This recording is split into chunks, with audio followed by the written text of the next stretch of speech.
So I just would like to say I'm happy to be here with you with this LANO's annual conference. And inviting me to be a presenter lets me know that this association is committed to expanding its capacity for reckoning with the disproportionate negative outcomes that can be traced to historical racism. So here's the perspective from which I'll be working. Um,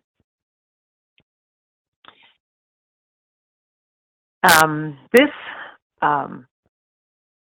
unprecedented moment we're all sharing, this global pandemic, this major upheaval, lets us know we're not going back to the way things used to be. Some areas are like that, and this is one of those. The resilience of this nation has been tested before and is being tested once again. In the midst of this health crisis, another pandemic, racism has rocketed to the forefront. Racism is a long-standing crisis, but not usually thought of in that way in mainstream society. Racism has become normalized, but its outcomes are measurable and traceable to historical institutional racism that has not been eliminated. When George Floyd died from a police officer kneeling on his neck, the world got to see the video that captured the moment, that moment of real life drama happening before our eyes and set the world ablaze from what was already a smoldering fire. Protests broke out instantly, daily briefings to the world from street signs, pleas, shout outs of defiance over his death and its connection to racism that they saw as just one more injustice to those who are Black. Calls for justice and demands of systemic change, not just policing, but change within the whole system. This systemic setup is not the fault of LANO, nor any other organization currently operating, but every institution and every citizen has inherited this system, and this system built racism into the society. So my job today is to help you recognize racism by learning a little about its historical setup, its operation, who benefits, and what is its impact, and to offer a way of talking about it that can lead to meaningful and beneficial change. And as I thought about what a daunting task it is to offer relevant information on a long-standing problem as race disparities, particularly in light of the fact that it has not been in the mainstream conversation for half a century now. So I had to ask myself what I might be able to offer in this 1 hour. So if you go to slide 2, there's the agenda. So what I intend, I will let you know the intent, which will tell you what I intend in this presentation. And then I'll give you historical context to show that racism was a thread that was stitched into the seams of the economy, but was not intended to become woven into the fabric of society. And we'll show you the status of race, helping make it clear that racism is not the past, but our current status quo, now being activated toward change. And then I will talk about a way of talking about race. And you must talk about the problem. One cannot solve a problem that hasn't been properly defined. And then I'll get your responses should we have time. So the next slide, I'll talk a little bit more about my intent. To offer information that can inform actions toward meaningful change. Often people want change around race, but don't have a full working context of the problem and its relationship to individuals and the larger society. Often people think it's individual versus individual, and somewhere out there is an institution, but we're going to show you how it's all a relationship. So I plan to offer a larger context, and I plan to do that by showing the historical context of race in the USA and the status of race today, and how it's left out of U.S. history in an authentic way, and showing that the weight of the problem belongs to everyone, not to a singular individual or a singular institution, not LANO, nor any other organizational member. It's not on any one set of shoulders. And I plan to set an environment for open, honest, brave conversation, which will come at the end of the conversation. Slide 4.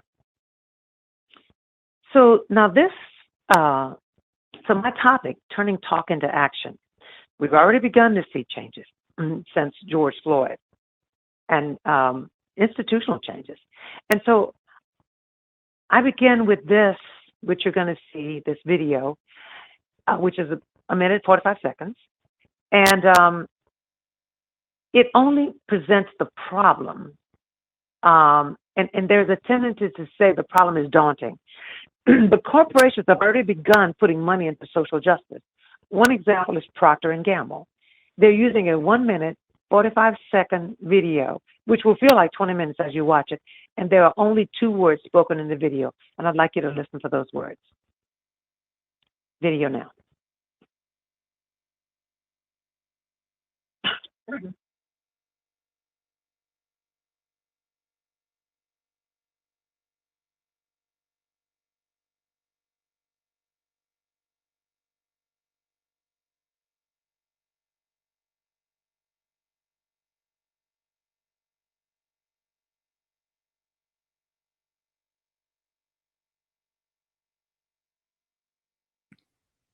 Maxine, I'm not sure we're going to be able to get the video to go. I apologize.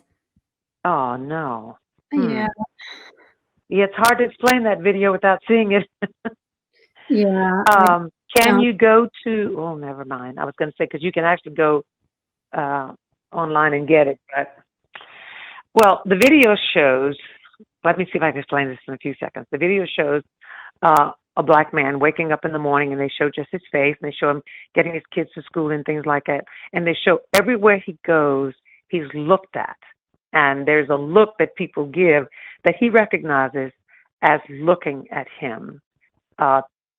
It seems to indicate that something is to be paid attention to in a cautious way with this black person entering a pool, black person entering a restaurant,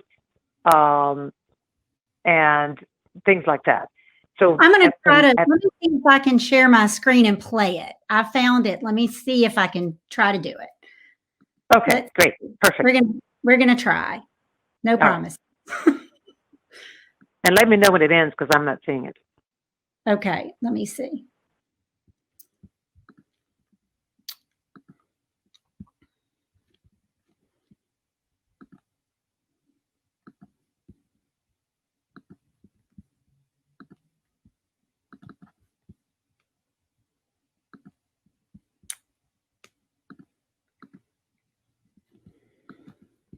Okay, unfortunately, no, I can't. We'll get that link for everyone to watch later. My apologies. I'll put the link in the chat.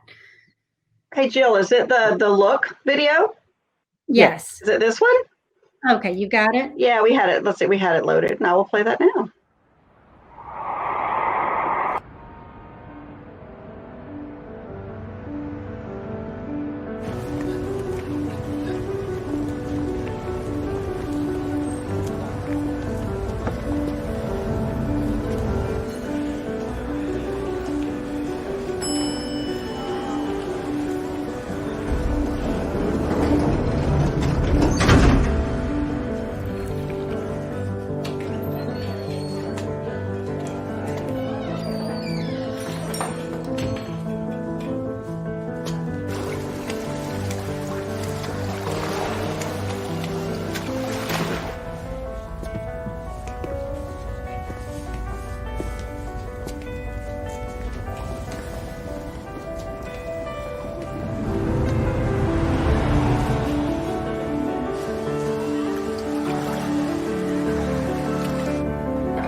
Okay, Maxine, it's done. Right. Okay, so those 2 words at the end, all rise. Powerful 2 words. not just because he was a judge, but because those two words are powerful, all rise. So what is the message here in this video, the look? How do we get here? That the way a citizen, in this case Black, with other characteristic markers attributed to those who are Black, the way these indicators are considered problematic in America, in the country that is the country that belongs to those people who are Black. So how we get here, we have to take a look back at history. At the same time of noticing that this video was created by Procter & Gamble and sends that message. So this is how institutions are becoming involved in change. And this is, I'm going to show you how institutions were put in the position of being a part of the problem. So, History New Land, slide 5. So this is not so much a history lesson as it is to show where the construction of race began at America's founding. The early settlers arrived on the shores in the early 1600s for the purpose of escaping religious freedom, we're told. They were known to be skilled and hardworking. That was in 1607. By 1619, they brought in the first Africans to be enslaved. Their hard work was not enough to build the economy, and slavery became the thread that held the fabric of society together, building the economy. A society needed an economy. So they brought in slaves to do that part. This was a century before the formation of this nation. The early settlers were British subjects and had to pay taxes to the British Crown. They continually called that taxation unfair, since they had no voice in what the monarch did with the money, no representation to speak on their behalf. But their complaints went unheeded for more than a century. 6. This was the breakthrough moment. Protest. The group that had doggedly forged a thriving economy out of the land using slave labor. After nearly 3 centuries, three-quarters of a century, the British Crown hadn't let up on its oppressive measures. By 1773, this growing resistance in the colonies was now confronted with the Tea Act. Britain enacted what was called the Tea Act. It allowed the British East India Company to sell tea in American colonies without paying taxes, giving them a monopoly over the American colonies' tea company. It was this that became their knee-on-the-neck moment. Protests broke out. The tea was tossed into the Boston Harbor. The skirmish came complete with rioting, shooting, and looting. And Parliament responded with even more strict measures. The colonists did not back down. 2 years later, war began. Next slide. Revolution. What became the Revolutionary War broke out amid the First Continental Congress, which had petitioned the British monarch and was attempting to get them to agree to repeal the acts. Having no luck, the leaders in the Continental Congress joined the colonists in a coordinated resistance against the Crown. King George called them traitors. The Continental Congress broke off negotiation and declared American colonists as an independent nation in 1776. But the war for independence raged on from 1775 to 1783, a 14-year-long battle that was key to winning America's independence. Next slide, slide 8. In this move by the American colonists to declare themselves free and independent states, it might seem I've left off race by now. Seems like I'm no longer talking about race, but I didn't leave out race. But race was left out until, when declaring their independence, they considered the slave question, and it was agreed to move forward, keeping those enslaved humans in bondage. Next slide. By 1787, the newly formed nation had begun hammering out the kind of framework it would need that would put power in the hands of the people. The Bill of Rights was written, and the Constitution was written, ratified, and signed. The United States of America had its fundamental framework for a system of government. Next. 9.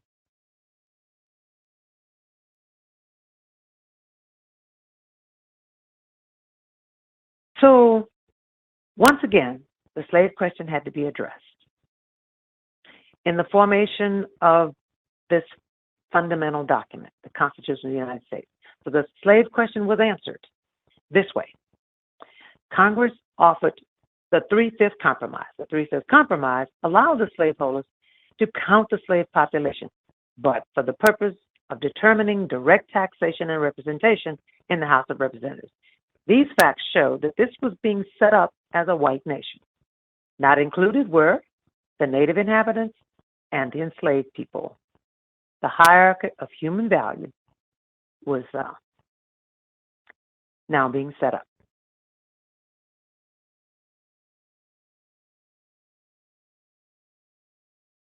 Slide 11.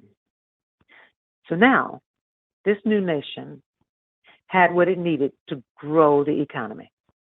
Native land and the slaves. They could be threaded into the seams that held the society in place, but were not being woven into the fabric of society, further entrenching their places at the bottom of the hierarchy of human value. On the land that once was inhabited by indigenous people, those in bondage were now being forced to work even harder, longer hours, using cruelty and violence to grow the economy.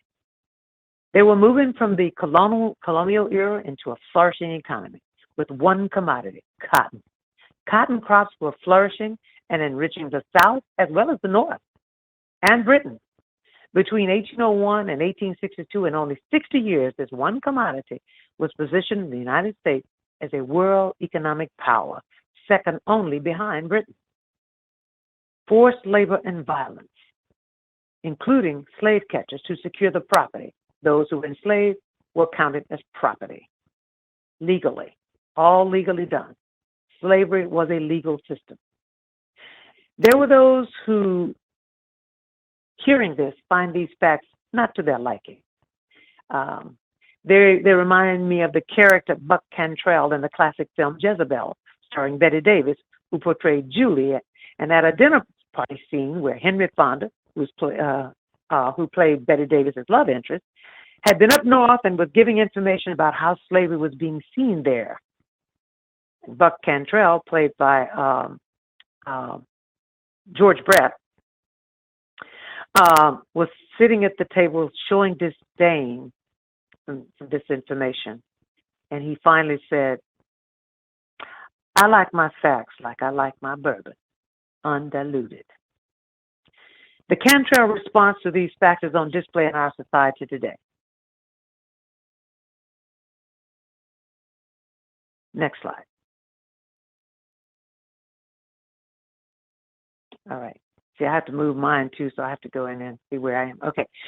Despite not liking the facts, this method of building an economy was increasingly being challenged. Those in the South determined, though, that they would rather leave the Union than give up their slaves. They fought to become independent from the nation and to form their own confederacy of slave states. As we know, the South lost the war, but do we know that the South won the peace? Much was given to white Southerners for what they lost. Reparation for the plantation owners for loss of income, and Jim Crow laws was their next gift. These laws gave all institutions were given the power to legally practice segregation and policing, and were given policing to enforce them.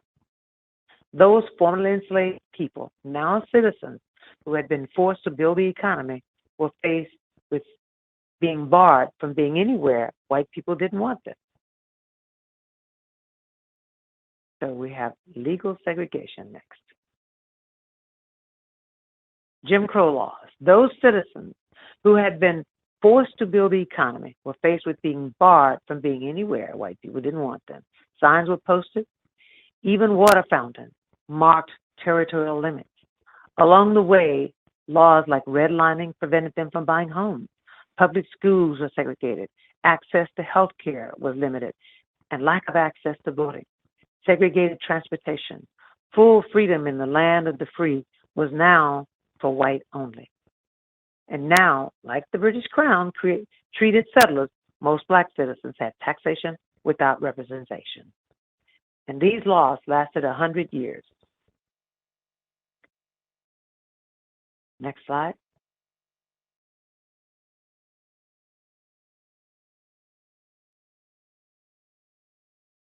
But black citizens called these laws unjust and began concerted efforts to get the rights to do that rights that they would do, and that is full citizenship in their own country. Their voices went unheard. Until in 1954 in Montgomery, Alabama, Rosa Parks defied the law and sat in the seat reserved for white citizens, was arrested. That moment became a knee-on-the-neck moment. This led to a 10-year movement, a nonviolent demonstration that led to the passage of the Civil Rights Law in 1964. Now, unlike the Boston Tea Party, the demonstration focused on the fact that they were breaking the law rather than what they were calling for, systemic change. Protest today. You see, in other words, during the Boston Tea Party, they focused on what they were calling for. During the Jim Crow demonstrations, they focused on the fact that they were breaking a law.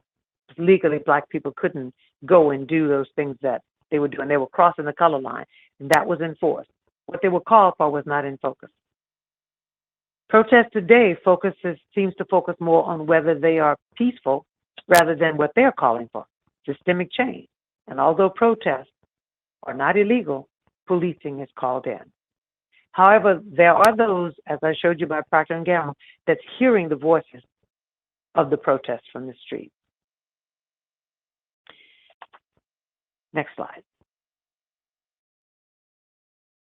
White remains supreme. This power is this power to practice these limits, whether unconscious, indirect, or unintentional, remain deeply embedded in the institution. So even though they were legal, and then with passage of the 1964 Act, they were determined not to be legal any longer, the power to practice these limits remain deeply embedded in the institutions. And now they're operating often unconscious, indirect, and unintentional, but the outcomes show that they're still operating. So after the Civil Rights Law passed, some Southerners who were white citizens did not accept the fact of those laws being unjust and illegal. And so they went to work to hold tightly to their way of life. Their beliefs, their facts remain undiluted. And they pushed back on those laws in many ways, including the practice of placing names of Confederate heroes on streets, schools, and as well as putting monuments on display. They said these were representative of their Southern heritage and Southern pride. Next slide.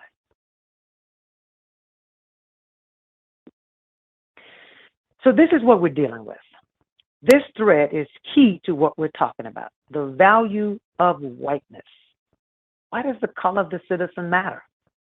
It matters in this country. That's the part we don't clearly talk about. So who is this man? And why does his color matter? Where does he fit into the current racial arrangement? Well, he is Aldrich Dupriestley Dupree, the first Black president of the Iberville Parish Police Jury. Yes, Black president of the police jury. He's not considered white on his birth certificate, nor are his parents or his grandparents, who all look like him. Not even the Klan knew he attended a Klan rally, and no, they didn't know. When he died several years back, his daughter sent a media release to the TV news station, and they called back to tell her she sent the wrong picture with the news release. That was a picture of a white man. Does this make sense that we should have such a struggle over which American color group he belongs to? But at the core of the American setup, This thread is key to the issue. The need to know which color group a person belongs to in the hierarchy of human value. By the way, he is my cousin. We called him Tootie. His grandparents are my grandparents. Our mothers are sisters.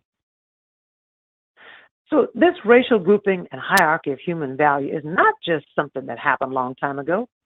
It was stitched into the founding of this country and is still being threaded throughout and into the future unless it is seen as an issue that we all have. Next slide. 17. And so that includes the nonprofits. It's not specific to you. We all have it. So let me just give you throw out a few things of how it's maintained in institutions, because very often people think, well, how is it deeply embedded in institutions? How is it if it's unintentional, it's still happening? Well, maintaining white leadership. 95% of the CEO of Fortune 500 companies are white and male. Now, how does that happen? So it just seems like it's just become normal. But how does it happen? All right. And so another thing, framing, the way issues are framed and the way the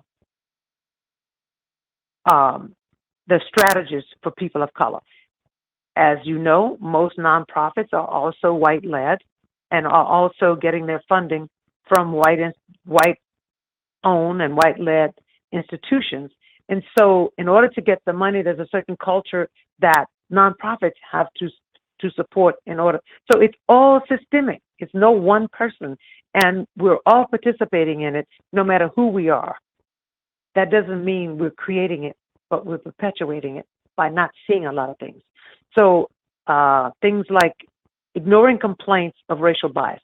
Just had a dialogue 8 o'clock this morning, and some of the people in the dialogue were saying how much their voices are ignored inside of companies that value diversity, tout diversity, are credited for diversity, and known for diversity. But inside of those institutions, their voices are not heard, they're ignored, and they when they speak up, they're considered problematic. So those are some of the ways that we perpetuate racism, the voices of the unheard inside of institutions, not necessarily intentionally, because there's a narrative out there that says Black people are always complaining. When are they going to get enough? They got the civil rights law. They had a Black president. Oh, no one's ever heard this from me? Oh, no, you have. Right. Good. Okay. And also the value of credentials. What is determined credentials has a white standard to it. Until there is a recognition that a credential can also be the cultural value of bringing in people who have been left out of society and have their voices be completely accepted and heard and listened to inside of institutions, can be of value to institutions. So it's what we value when we talk about qualifications, not just licenses and diplomas. And very often the people that's being served, not being involved directly, people will often say, well, I think Black people do this because that, or I think they feel this way, without including them in the conversation to really have a deep conversation, to have them reveal what it is they want. And whitewashing the diversity language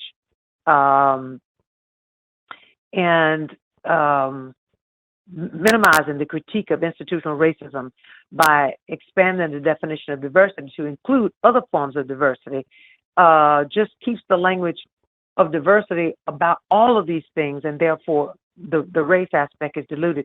And these other aspects were not built at the founding of the country and threaded all the way through. So to put race issues, dealing with race issues inside of the diversity of everything, then it loses the power for change. And maintaining the social dynamic of white nonprofit affinity groups. So it's just, and very often not recognizing that some of the policies and practices actually disproportionately negatively impact those of color. So it's often unintentional and very much vague and indirect. So when it's there and you don't know it, then you can't make change until you know it. So part of what we do with dialogue is to get it known. And part of getting something known is hearing from the people that are impacted by it. Slide 17. I mean, 18, right? Okay, I'm getting lost in my own measurement here. All right, and so what I did by going up with the focus on nonprofit institutions to show that you may not have caused the problem, but institutions have power. So there are things, ways that you can find to use your power to make a difference. All right, and the power of truth. This slide. Institutions have power, and change is not only possible but happens every day when it is learned that change can be beneficial in the outcome. But what leads to institutional change? Whose voices count in recognizing the need for change? So let's look at speaking truth to power. Yes, that's Chadwick Boseman. There's so many wonderful things I can say about this amazing human being who graced the planet with his brilliance for a mere 43 years. What I'm going to tell you about him is what happened when he spoke truth to power. It was during his first on-screen acting role. He was portraying a young Black character on a soap opera. The character he portrayed was a young Black man in his formative years who had fallen into the allure of the gang involvement. And Boseman said he felt conflicted by the role. He said it wasn't directly stereotyping, but he couldn't get over feeling afflicted. The producers loved him and told him after seeing his first on-screen performance that they wanted to keep him around for a long time and said to him, if there's anything he needed, let him know. Well, he took that as an opening and told them he had some questions about the background of the character he was portraying. Such question as, where is his father? Answer, well, he left when you were younger. He thought, okay. Then he said, the role assumes the mother was not able to have her sons live with her. So he asked, why were he and his brother in foster care? And they said, well, she was on heroin, of course. Starting to sound stereotypical to him. They said, maybe you could work with the writer sometime. And he said, yeah, I'm hoping I can find some talent or gifts this character has that we can build on. The head producer interrupted. Looking down at his resume, he said, so you went to Harvard University? He said, proudly, yes, thank you. And the producer said, thank you for your concerns. We'll be watching. The next day, he was let go. His agent told him they decided to go another way. This was before Boseman had portrayed Thurgood Marshall and Jackie Robinson and James Brown and had become the first Black on-screen superstar. They had decided what was more important to them. The qualifications he brought were not enough to override the fact that his voice was not going to be listened to. Did not say what they wanted to hear, no matter how good he was. So, and I just heard that in a dialogue today from someone giving a similar description in their position in the company. All right, so with that, let's talk about why this talking is important. Next slide. So we offer a process for listening, learning, and believing. Because if you're listening and you don't believe what you're hearing, nothing can happen there. So the Dialogue Series is an educational program structured in 6 weekly sessions. The sessions are interactive conversations that are formatted, facilitated, and backed with factual material that sets an environment for open, honest, brave conversation. There are benefits of talking, listening, and believing. Who gets to name? Whose voices are being listened to? Who is in the leadership? How do we need to think, talk, and teach about these things as we define this new era in the making? With that, I want to hear from you if there's time, and I'll have to defer to someone to let me know where we are in that realm. Do we have a few minutes? Yeah, Maxine, thank you so very much. Thank you for soldiering through as the champion presenter media star that you are. You made it through all of that and had a great presentation. If anybody's got a question to put in the chat, I think I would say, based on my experience in, that there's a lot to think about. And I would urge everyone, as I mentioned earlier, to go online, watch your TED Talk, look at your website, and, if you have a chance, sign up for the course. I actually and was in the course with someone who was taking it for the second time. I think I may take it again. It's a lot to think about. It's a lot to digest. It's a lot of great discussion. And it really has, made me want to learn more and to know more and to understand how I can be part of action. I know one of the things in the program is really talking about, as you said, this year we've, a new awareness, the issues going on in the country. And I think a lot of people, really want to be part of change, or they're thinking about things differently. But they, don't know what to do. And that was a lot of our discussion in our group, was what are the next steps and how can I be part of action? And your program talks about the fact that the way to start is the dialogue. And, I know you made a great point that, many of us in leadership positions in nonprofits are white, and sometimes our, constituency is of color, and we need to be having more dialogue so that we are, much better understanding. I will tell y'all, and I'm selling Maxine's program, but I think it's fantastic. In the, one of the things that really opened my eyes were a number of the readings, and within the program, people shared, and I could have popped up some books, but we can follow up with that, books to read that were important to read. I have a history degree as my undergraduate, and, thought I knew a lot of things, but you only know what you're taught. And I will tell you that I was fascinated by the history around cotton and slavery, and that connection in our country that, I think I understood, this much. And, absolutely fascinating. The slide with your cousin, Maxine, that's really powerful. Because, I'm sure that, created a lot of interesting situations, and just applaud you for everything that you've done. And like I said, I'm going to urge our audience here to reach out to Maxine, reach out to her organization, look at her information, and then, let's all continue to learn to do better. So Maxine, thank you so much. I will tell you that this session was recorded, and we'll be sharing the PowerPoint, and hopefully people will continue to explore and look. And once again, thank you for hanging in there, not giving up on us today. And to everyone attending, thank you so much for attending. We will sign off of this. We're going to go to our final session at 12:15. And Maxine, have a wonderful rest of the day. And thank you, everybody. See you in the next session.